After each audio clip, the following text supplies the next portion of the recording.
సిద్దిపేట జిల్లాలో దారుణం చోటు చేసుకుంది. దుబ్బాక మున్సిపాలిటీ పరిధి చెల్లాపూర్కు చెందిన కాంగ్రెస్ పార్టీ నాయకుడు దారుణ హత్యకు గురయ్యారు. ప్రాథమిక విచారణలో భూ తగాదాలే ఈ హత్యకు ప్రధాన కారణమై ఉండవచ్చని పోలీసులు భావిస్తున్నారు. ఈ ఘటన స్థానికంగా కలకలం రేపింది. సిద్దిపేట జిల్లా దుబ్బాక మున్సిపాలిటీ పరిధిలోని చెల్లాపూర్ వార్డుకు చెందిన కాంగ్రెస్ పార్టీ నాయకుడు వంగ బాలరెడ్డి చెల్లాపూర్ గ్రామ శివారులో దారుణ హత్యకు గురయ్యారు.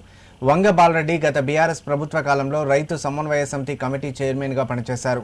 2 సంవత్సరాల క్రితం బీఆర్ఎస్ పార్టీని వీడి కాంగ్రెస్ పార్టీలో చేరారు. హత్య జరిగిన సంఘటనా స్థలానికి సిద్దిపేట ఏసీపీ రవీందర్ రెడ్డి, సిఐ రాజేష్ చేరుకొని పరిశీలించారు. అనంతరం ఏసీపీ రవీందర్ రెడ్డి మాట్లాడుతూ దుబ్బాక పోలీస్ స్టేషన్ పరిధిలోని చెల్లాపూర్ గ్రామానికి చెందిన బాలరెడ్డి హత్యకు గురయ్యారని తెలిపారు.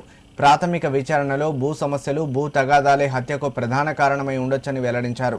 ఈ కేసులో రేణుకారెడ్డి, ఆమె కుమారుడు సోనూరెడ్డి కలిసి హత్య చేసినట్లు అనుమానం వ్యక్తమవుతుందని, ఇంకా అధికారిక ఫిర్యాదు అందలేదని చెప్పారు కుటుంబ సభ్యులు. బంధువులను పూర్తిగా విచారించిన అనంతరం వారి ఫిర్యాదు మేరకు కేసు నమోదు చేస్తామని తెలిపారు. హత్యకు సంబంధించి రేణుకారెడ్డి పోలీస్ స్టేషన్లో లొంగిపోగా ఆమె కుమారుడు సోనూరెడ్డి మాత్రం పరారులో ఉన్నట్లు వెల్లడించారు. కాగా ఘటనా స్థలంలో క్లూస్ టీం ఆధ్వర్యంలో ఆధారాలను సేకరించిన పోలీసులు కేసు నమోదు చేసి దర్యాప్తు కొనసాగిస్తున్నారు. ఈరోజు దుబ్బాక పోలీస్ స్టేషన్ సంబంధించి చెల్లాపూర్ గ్రామానికి శివార్లో ఉన్నటువంటి ఈ యొక్క పంట పొలాలలో గ్రామానికి సంబంధించినటువంటి బాలరెడ్డి అనే ఒక వ్యక్తి దారుణ హత్యకు గురి కావడం జరిగింది.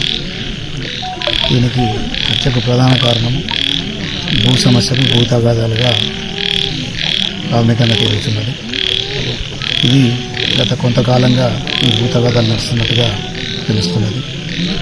దీంట్లో అది చంపిన వారు ఎవరైతే ఈ రేణుకారెడ్డి మరియు వాళ్ళ కొడుకు సోనూరెడ్డి ఇద్దరు కూడా కలిసి చంపినట్టుగా ప్రాథమికంగా అనిపిస్తున్నది. ఇంకా పూర్తి స్థాయిలో ఫిర్యాదు మాకు అందలేదు. ఒకసారి కుటుంబ సభ్యులు, వాళ్ళ బంధువులు ఎవరైతే దగ్గర వాళ్ళు ఉన్నారో, అక్క చెల్లెళ్ళు, వాళ్ళని పూర్తిగా విచారించి వాళ్ళ యొక్క దరఖాస్తు మేరకు తదుపరి కేసు రిజిస్టర్ చేయడం జరుగుతుంది.